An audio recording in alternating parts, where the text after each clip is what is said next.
Kwame was born in a small village nestled in the heart of Ghana.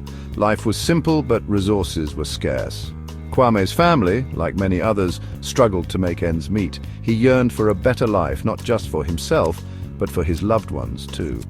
Kwame knew education was key, but the nearest school was miles away.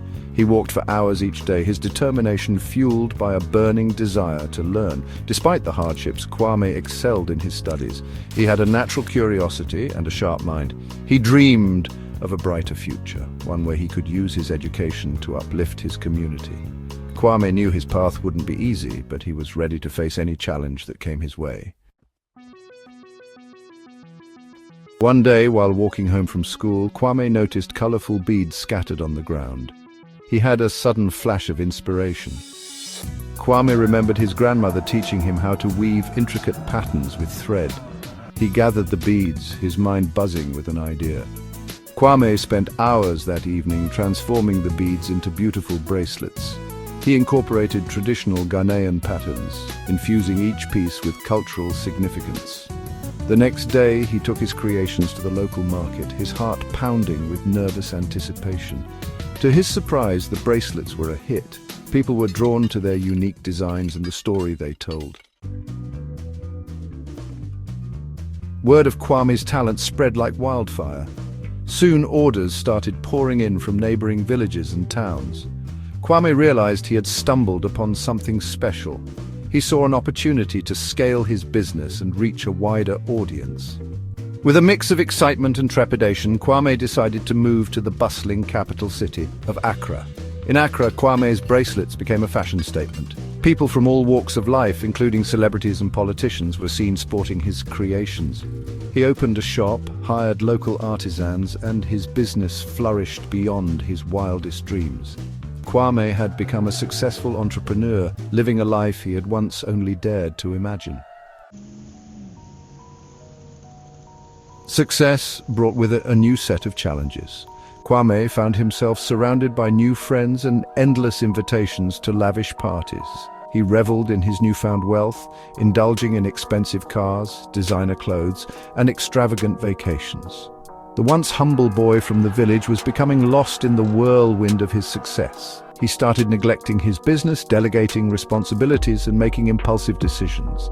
The values of hard work, humility, and community that had been instilled in him began to fade into the background.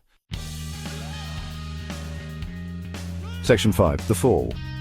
Kwame's lavish lifestyle and poor business decisions finally caught up with him. His expenses spiraled out of control, and his once thriving business began to crumble. He trusted the wrong people, and his finances dwindled rapidly. The once celebrated entrepreneur was now facing mounting debts and the prospect of losing everything he had worked so hard to build. The weight of his mistakes pressed down on him, leaving him feeling lost and defeated. Kwame realized he had strayed too far from his roots and the principles that had guided him to success. At his lowest point, Kwame decided to return to his village. He needed to escape the noise of the city and reconnect with the values he'd left behind. He sought solace in the familiar embrace of his childhood home and the comforting presence of his aging grandmother. His grandmother, a woman of quiet wisdom, listened patiently as Kwame poured out his heart to her. She didn't judge him for his mistakes, but reminded him of the importance of humility, perseverance, and giving back to the community. Her words were a soothing balm to his wounded spirit, reminding him of who he truly was. Inspired by his grandmother's words, Kwame felt a renewed sense of purpose. He realized that true wealth wasn't measured in possessions, but in the impact he had on others. He decided to use his remaining resources to make a difference in his community. Kwame started by investing in education. He helped renovate the dilapidated village school and provided scholarships to underprivileged children, giving them the opportunity he once had. He also organized workshops to teach young people entrepreneurial skills, empowering them to create their own paths to success.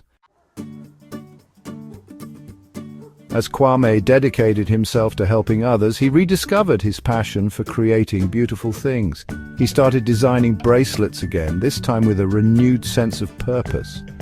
He incorporated sustainable materials and fair trade practices, ensuring that his business benefited not just himself but the entire community. Word spread about Kwame's return and his commitment to ethical business practices. Soon, orders started coming in again, not just from Ghana, but from all over the world. Kwame's business was reborn, this time built on a foundation of social responsibility and a genuine desire to make a positive impact. Kwame's journey was a testament to the resilience of the human spirit. He had experienced both the highs of success and the lows of failure. Through it all, he had learned invaluable lessons about humility, perseverance, and the true meaning of wealth. Kwame had come full circle, returning to his roots and using his experiences to uplift his community. He had found true wealth in the joy of giving back, the satisfaction of empowering others, and the knowledge that he was making a real difference in the world. Kwame's story was an inspiration, a reminder that even in the face of adversity, it's never too late to rewrite your story and leave a lasting legacy.